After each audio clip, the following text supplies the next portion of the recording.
عقیقہ ہوا. عبداللہ ابن عمر اپنے بیٹے کا عقیقہ کر رہے ہیں.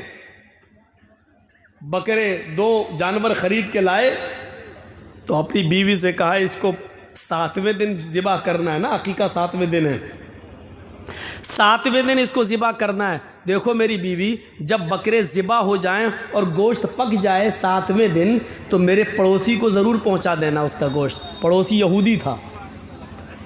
ایک بات یاد رکھیے گا, سنیے, پڑوسی کون تھا؟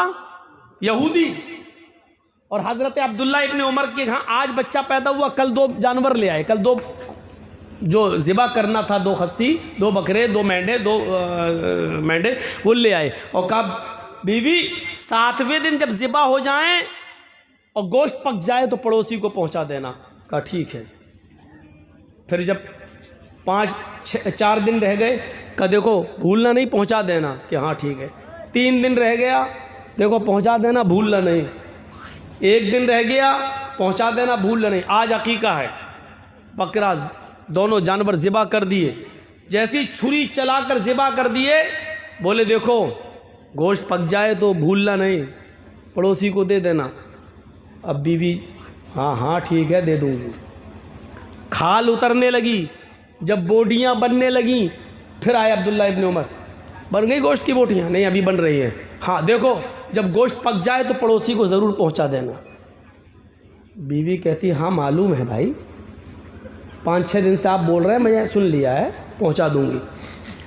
ہانڈی جب چولہے پہ رکھ دی اور گوشت جب بھننے لگا تو کہا تیار ہو گیا.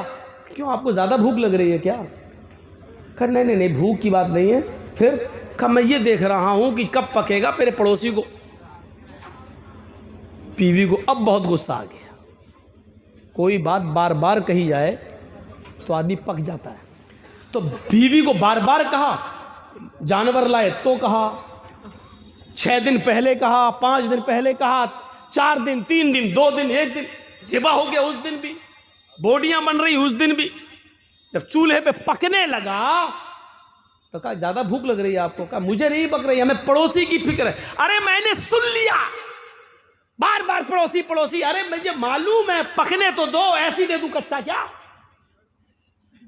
ارے میری بیوی مجھ پر کیوں برس رہی ہو؟ کہا برسوں گی نہیں, 7 دن سے وہی پکائے چلے جا رہے, پڑوسی پڑوسی پڑوسی پڑوسی.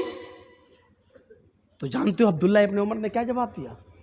میری بیوی تمہارا غصہ ہونا بجا ہے, جو آدمی بار بار کچھ بولے گا تمہیں غصہ آئے گا, لیکن میں بار بار اس لیے بول رہا ہوں. اب سنو, ایک مسجد میں جمعہ کا دن تھا, میں جمعہ کا خطبہ نماز پڑھنے کے لیے مسجد میں گیا. اللہ کے نبی ممبر کے اوپر کھڑے ہوئے. آپ نے جمعے کے دن جو خطبہ دیا ممبر کے اوپر کھڑے ہو کر, وہ پڑوسیوں کے بارے میں دیا. پڑوسیوں کی اتنی اہمیت, اتنا مقام, اتنا مرتبہ بتایا کہ میں یہ سوچنے لگا رہ کیا گیا ہے, اب کون سی چیز باقی رہ گئی ہے جو چھوڑ دیا اللہ کے نبی نے. سب تو بتا دیا, یہ پڑوسی کا حق, یہ پڑوسی کا حق. اب ڈر لگنے لگا, اللہ کے نبی صلی اللہ علیہ وسلم سب کچھ تو بتا چکے, اب کہیں یہ نہ کہہ دیں کہ تم جس گھر میں رہتے ہو, جس کمرے میں رہتے ہو, جس باغ میں رہتے ہو, یا جس زمین کے مالک ہو, اس میں اتنا اتنا حصہ تمہارے پڑوسی کا بھی ہے, اتنا حق تمہارے پڑوسی کا ہے. کہیں اللہ کے نبی صلی اللہ علیہ وسلم میری زمین و جائیداد و گھر و مکان میں پڑوسی کو وارث نہ بنا دیں.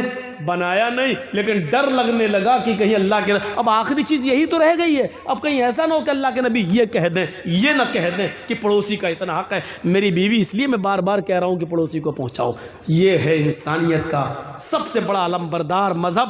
میرے پیارے ساتھیوں ذرا غور کرو, انسانیت سب سے زیادہ اگر ملے گی تو اسلام کے اندر ملے گی. ہندو, مسلمان, یہودی اور عیسائی کی کوئی قید نہیں لگائی گئی ہے, کوئی قید نہیں.